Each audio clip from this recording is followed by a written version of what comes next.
Welcome to the first episode of Photoshop for Beginners. My name is Andre from psdbox.com, and today I'll make you an introduction to the Photoshop interface. Just a couple of things before we start. I'm not a professional. I'm not a professional designer. I've been using Photoshop for like 4 or 5 years now, but I know a few things about it, and if you get to learn what I know about Photoshop, you will be just fine. And if you want to learn more about art and design, that's up to you, but I will just show you how to use the program and some of the techniques that I use and some of the effects that I make. Photoshop is not difficult to learn, but the problem is on the internet you don't find related tutorials. So that's what I want to do with this series. I want to make tutorials that right from the beginning, showing you the interface and how to use all the tools and all the menus, and then it's up to your creative mind to create new and nice artworks. So let's start. I'm using Photoshop CS5, but everything you learn here will apply to older versions like CS4, CS3 or CS2. The interface of Photoshop has 4 main parts: the tools here on the left, the settings bar, and the menus on top of them, the panels on the right side, and the work area here in the middle. Right now I don't have any documents opened. So let's start with the tools. This panel here contains all the tools that you will ever need for your designs. If you have Photoshop the extended version, you will also have some 3D icons here, because the extended Photoshop of CS4 and 5 support 3D elements. And notice that each of these tools has a black arrow. That indicates that inside this tool there are other tools. So if you click and hold the mouse, you will see a list with more tools opening. Usually these tools are related, so as you can see here.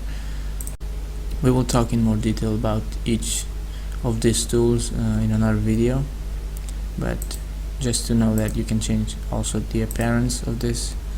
I like it more like this, but in older versions like CS2 they were like this. So next, here you have the settings bar, and this works with the toolbar. So if you select a tool here, you will notice that the settings and the options available change.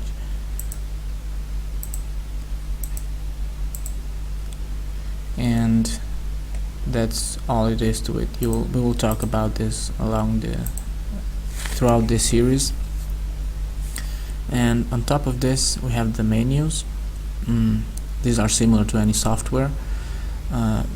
Some dedicated menu items like layer or filters are special to Photoshop. We have some options here. I will show you how to use filters and how to customize this entire interface, but that on another video. On the right side we have panels. The information that is displayed here can be changed from the window menu. For example, if I want to have the actions here on this panels, actually this is called a panel dock, I think. I don't want to go into too much technicals because it's easier for you to understand, but I think this one is called the dock, panels dock. So from the windows, if I want to have the actions, I just click window and choose actions. For example, let me close it and do it again, so it appears here. If I want to show the histogram, for example, in this case I have it here. You notice this other bar here. This is another dock which can be expanded, and right now it's lacking. So but I prefer to have it collapsed here and I only see the icons. But if you click the icons, you'll see another panel appearing here, and you can click and drag this anywhere you want, so you can customize this. As I said, I will show you how to customize your workspace. In reality, this is a workspace that I made myself. It's a custom one, which I called CS3, because I started working with CS3 and I got used to that interface, and I liked it. Now I'm using the same one, but the default view is similar to this one. Maybe the navigator is not here. From this button here, from this double arrow, you can change the preset, because Photoshop comes with a few presets. For example, for photography, you have this preset. I don't really like too much any of these presets. That's why I made my own with the options that I use the most. So let's go back to CS3. I will show you how to create a custom preset on another video. So, and this big gray area is the workspace. This is where your design will be. I will create a new file now. You don't have to create it if you don't want to, but I will show you how to create files and how to manage these tabs, because you can have documents in tabs.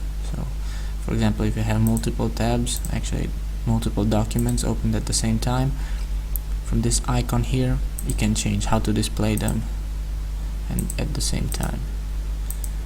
And if you choose this one, it will only show one at a time, and you have to click to navigate through them. Let me close that. The most important panels here are the history and the layers, and also actions. I will show you which ones I use the most, but by far the most important one is layers. You will use this a lot. Actually, you cannot work in Photoshop without the layers palette. So I will show you how to. I have a dedicated video only to this palette, because it's very important. On the bottom left side, you have the zoom. This is the zoom level, and here is the document size. And let's hope that disappears. You can change the information displayed here using this arrow, but I never used it. I always leave it to document size. So okay, don't worry too much if you don't know how to navigate through this just yet, because it's not that you have to learn everything right now, but as we go through all these things, if you practice, you will learn how to work with all this together. As I said, I will show you how to customize your workspace. That will be an important lesson, because you will learn to navigate through all of this even more, and also I'll show you each tool, what it does, how to use it, and all of that. So that's it for now. I will see you on the next video.